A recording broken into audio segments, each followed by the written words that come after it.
The man who served as President Carter's national security advisor, Zbigniew Brzezinski, testified next for a shorter time and with fewer questions because of Senate floor votes. He made his position clear at the outset.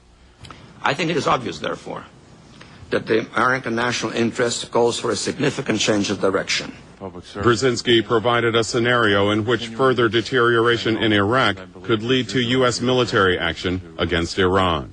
If the United States continues to be bogged down in a protracted, bloody involvement in Iraq, and I emphasize what I'm about to say, the final destination on this downhill track is likely to be a head-on conflict with Iran and with much of the world of Islam at large.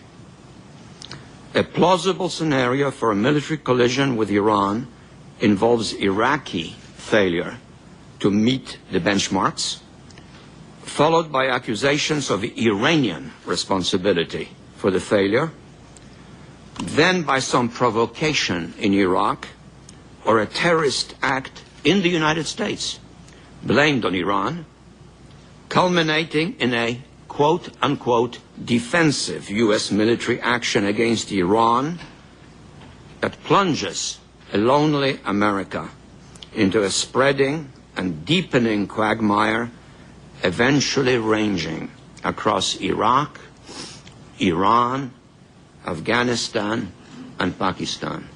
Brzezinski said some administration officials have overstated the threat Iran poses. It is economically weak because it is an economy that hasn't been thriving and it's one-dimensional and it's relatively isolated.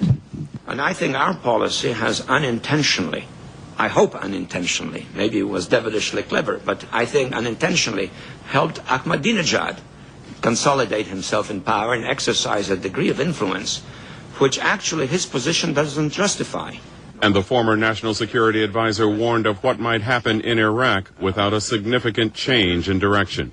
My horror scenario is not a repetition of Saigon, the helicopters on top of the embassy, and the flight out of the country.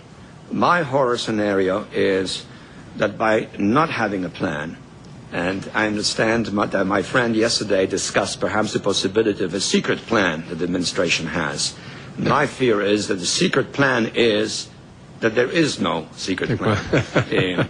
My horror scenario is that we'll simply stay put, this will continue, and then the dynamic of the conflict will produce an escalating situation in which Iraqi failure to meet the benchmarks will be blamed on the Iranians. There will be then some clashes, collisions, and the war expands.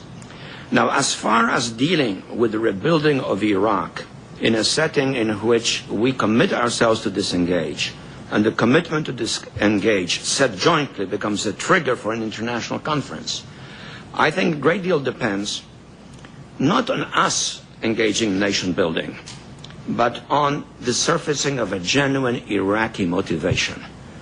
I personally view with great skepticism all this talk about us creating an Iraqi national army, creating a nation building, and so forth. The problem is we have smashed the state.